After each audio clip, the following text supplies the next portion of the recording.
പറഞ്ഞതിന് പിന്നാലെ വലിയ വിവാദമായിരുന്നു. പക്ഷേ അപ്പോഴും ആരോഗ്യമന്ത്രി അതിന് ശേഷം കണ്ടപ്പോൾ മന്ത്രി പറഞ്ഞത് അതൊന്നും തന്നെ ശ്രദ്ധയിൽപ്പെട്ടിട്ടില്ല, അത്രയും ഗുരുതരമായിട്ടുള്ള ഒരു കാര്യം എന്താണെന്ന് അറിയില്ലായിരുന്നു എന്നുള്ള കാര്യമാണ് പറയുന്നത്. പക്ഷെ അന്ന് ഇന്നലെ പറഞ്ഞിരുന്നത് എല്ലാം അറിയാമായിരുന്നു എന്നുള്ളതാണ്. ഇതിലേതാണ് യാഥാർത്ഥ്യം?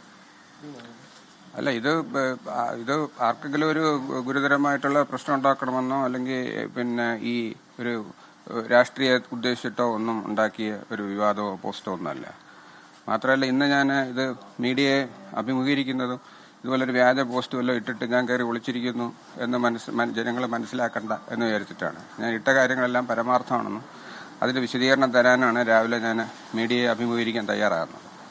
ഇത് ബന്ധപ്പെട്ട മിനിസ്റ്റർക്ക് ഇത് അറിയാമോ ഇല്ലയോ ഉള്ളതെന്ന് എനിക്കറിയില്ല.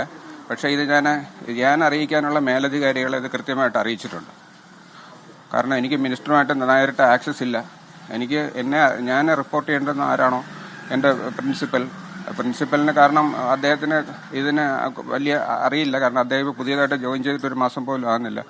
ഇതിനുള്ള മുമ്പുള്ള പ്രിൻസിപ്പലിനെയും സൂപ്രണ്ടിനെയും ഒക്കെ നമ്മൾ നേരത്തെ ഇതിലെ കാര്യങ്ങളെല്ലാം വളരെ കൃത്യമായിട്ട് നമ്മൾ അറിയിച്ചിട്ടുള്ളതാണ്. അപ്പോൾ ഇവർക്ക് അറിയാതിരിക്കാൻ മാർഗമില്ല. ഇതിനെപ്പറ്റിയുള്ള ഇവിടുത്തെ സ്കേഴ്സിറ്റി പ്രശ്നങ്ങളും ഇവർക്ക് ഒരുപാട് അറിയുകയും ചെയ്യാം. പിന്നെ ഇതിനകത്ത് ഈ നമ്മുടെ റിപ്പോർട്ട് ചെയ്യുന്ന അധികാരികൾ ഇത് പലപ്പോഴും കവറപ്പ് ചെയ്യുകയാണോ എന്ന് എനിക്ക് സംശയമുണ്ട്. ഇത് മേളിലോട്ട് ഇത് അറിയിക്കാതെ അവരതിനെ വെള്ളപൂശുന്നതാണോ എന്ന് എനിക്ക് സംശയമുണ്ട്. പല വിഭാഗങ്ങളിലും സമാനമായിട്ടുള്ള പ്രശ്നങ്ങൾ നിലനിൽക്കുന്നുണ്ടോ എന്നുള്ള കാര്യങ്ങൾ പുറത്തു വരുന്നുണ്ട്. ഡോക്ടറിന്റെ അറിവിൽ മറ്റേതെങ്കിലും വിഭാഗത്തിൽ എല്ലാ വിഭാഗങ്ങളിലും പ്രശ്നങ്ങളുണ്ട്. അത് കാടടച്ച് പറയാൻ പറ്റില്ലെങ്കിൽ എല്ലാ വിഭാഗങ്ങളിലും പ്രശ്നമുണ്ട്. കാരണം നമ്മൾ ഒരു യൂറോളജി എന്ന് പറഞ്ഞു കഴിഞ്ഞാൽ പല ഡിപ്പാർട്ട്മെന്റുമായിട്ട് നമ്മൾ ബന്ധപ്പെടുന്നതാണ്.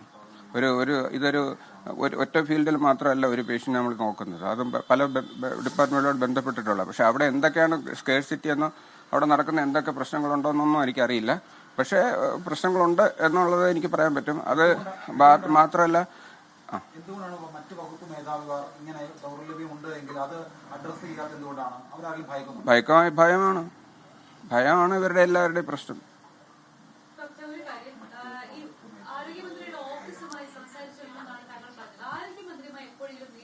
ഇല്ല. ഒരിക്കൽ സജീവൻ സാർ എന്നെ വിളിപ്പിച്ചിരുന്നു. സജീവൻ സാറിന്റെ ഒരു പേഷ്യന്റ് വന്നപ്പോൾ ഞാൻ അവരെ ശ്രദ്ധിച്ചില്ല. അവരോട്ട് ഞാൻ അവരെ വഴക്ക് പറഞ്ഞു എന്നൊക്കെ പറഞ്ഞിട്ട് എന്നെ സജീവൻ സാർ വിളിപ്പിച്ചിരുന്നു. അപ്പം ഞാൻ അവിടെ പോയി കാര്യങ്ങൾ വിശദീകരിച്ചു കൊടുത്തു. അങ്ങനെ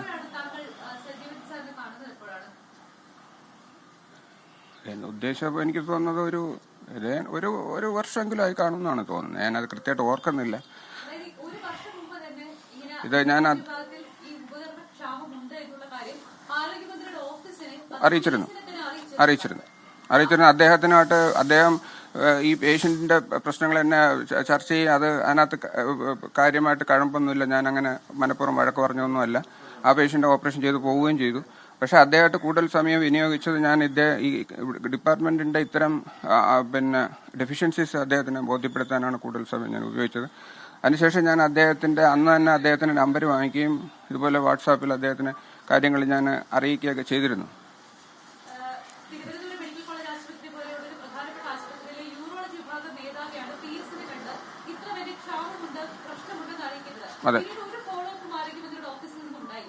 അതെ, എന്റെ അറിവിൽ എന്നെ നേരിട്ട് ഇവരാരും പിന്നീട് ഇതിനെപ്പറ്റി ഡോക്ടർ എന്താണ് ഇവിടുത്തെ ബുദ്ധിമുട്ടുകൾ എന്താണോ എന്തെങ്കിലും പരിഹരിച്ചിട്ടുണ്ടോ, എന്താണെന്ന് ഡോക്ടറുടെ പ്രശ്നം എന്റെ ഡിപ്പാർട്ട്മെന്റിന്റെ പ്രശ്നം എന്ന് ഒരു രീതിയിലും ഒരു തരത്തിലുള്ള ഫോളോ അപ്പ് ഉണ്ടായിട്ടില്ല.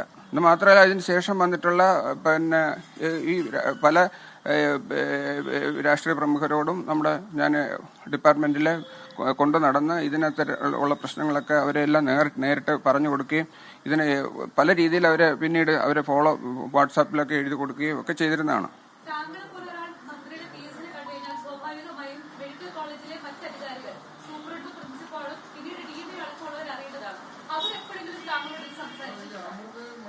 അല്ല, അതിന്റെ രസകരമായ കാര്യം, അന്ന് ഞാൻ അദ്ദേഹത്തിനെ കാണാൻ പോയപ്പോൾ എന്റെ കൂടെ പ്രിൻസിപ്പൽ ഉണ്ടായിരുന്നു, ലിനറ്റ് മാഡം ഉണ്ടായിരുന്നു. ലിനറ്റ് മാഡത്തിന്റെ സാന്നിധ്യത്തിൽ കഴിഞ്ഞ മാഡത്തിന്റെ കൂടെ ഒപ്പമാണ് ഞാൻ ഇദ്ദേഹത്തിനെ കാണാൻ പോയതും കാര്യങ്ങൾ പറഞ്ഞതും. അന്ന് അവിടെ വെച്ച് അദ്ദേഹം പിന്നെ സൂപ്രണ്ടിനെ വിളിച്ച് ഡോക്ടറുടെ പ്രശ്നങ്ങളൊക്കെ പരിഹരിക്കണമെന്ന് എന്റെ സാന്നിധ്യത്തിൽ അദ്ദേഹം പറഞ്ഞതാണ്. സർക്കാരിനെ മറ്റു വകുപ്പ് മേധാവികൾക്ക് ഭയമാണോ? അതിങ്ങനെ അവർ തുറന്നു പറയാതിരുന്നാൽ അതിന്റെ അത് എനിക്കറിയില്ല.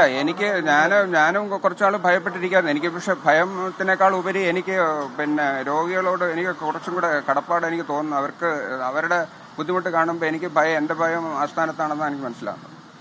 അതിൽ വലിയ കാര്യമില്ല. കാരണം ഇതിനകത്ത് ഒരു തീരുമാനം ഉണ്ടാവണം എന്നുള്ളതാണ് എന്റെ അഭിപ്രായം. അല്ല, ഈ ഡോക്ടർ ഭയപ്പെട്ട് മറ്റു വകുപ്പ് മേധാവിമാർ ഭയപ്പെട്ട് മാറിയിരിക്കുമ്പോൾ അതിന്റെ ഭവിഷ്യത്ത് അനുഭവിക്കേണ്ടി വരുന്നത് സാധാരണക്കാർ രോഗികളാണ്. തീർച്ചയായിട്ടും ഇതൊന്നുമില്ല, എല്ലാം ഓക്കെയാണ് എന്നാണ് മന്ത്രിയുടെയും മറ്റു ബന്ധപ്പെട്ട ഉദ്യോഗസ്ഥരുടെയും വാദം. അല്ല, ഇത് മന്ത്രിയെ അല്ല ഞാൻ കുറ്റം പറയുന്നത്. ഇവിടെയുള്ള നമ്മുടെ ഹോസ്പിറ്റലിന്റെ മേലധികാരികളാണ് ഇത് കുഴപ്പമില്ല എന്ന് മേളിലേക്ക് അറിയിക്കുന്നത്. അങ്ങനെയാണ് പറയാനുള്ളത്. മിനിസ്റ്റർ അറിയുന്നുണ്ടാവില്ല. രാവിലെ ഒരു RJDയുടെ ഒരു നേതാവിനെ വിളിച്ചിരുന്നു. അദ്ദേഹം പറയുന്നത് സൂപ്രണ്ടിനെ വിളിച്ചപ്പോൾ ഇവിടെ കുറെ കുഴപ്പമൊന്നുമില്ല, എല്ലാ കാര്യങ്ങളും കൃത്യമായിട്ട് നടക്കുന്നുണ്ട്, ഡോക്ടർ പറയുന്നത് വെറുതെയാണ്, ഓപ്പറേഷൻ മാറ്റിവെച്ചിട്ടില്ല, ഇത്ര ദിവസം ഓപ്പറേഷൻ നടക്കുന്നുണ്ടല്ലോ, വേറെ ഡിപ്പാർട്ട്മെന്റിലും കുഴപ്പമില്ലല്ലോ എന്നൊക്കെയാണ് സൂപ്രണ്ട് പറയുന്നത്. അപ്പൊ സൂപ്രണ്ട് ഒരുപക്ഷെ മേലധികാരികളെ അറിയിക്കുന്നുണ്ടാവില്ല, മിനിസ്റ്റർക്ക് അറിയുണ്ടാവില്ല ഇതിനെപ്പറ്റി. മിനിസ്റ്റർക്കോ ഭരണത്തിലുള്ളവർക്കോ ഇതിനെപ്പറ്റി ഇവിടെ നടക്കുന്ന പ്രശ്നങ്ങളെ പറ്റി അറിയുണ്ടാവില്ല. കാരണം ഇത് ഇവിടെ വെച്ച് ഇത് കവറപ്പ് ചെയ്ത് പോകുമെന്നാണ് എനിക്ക് തോന്നുന്നത്.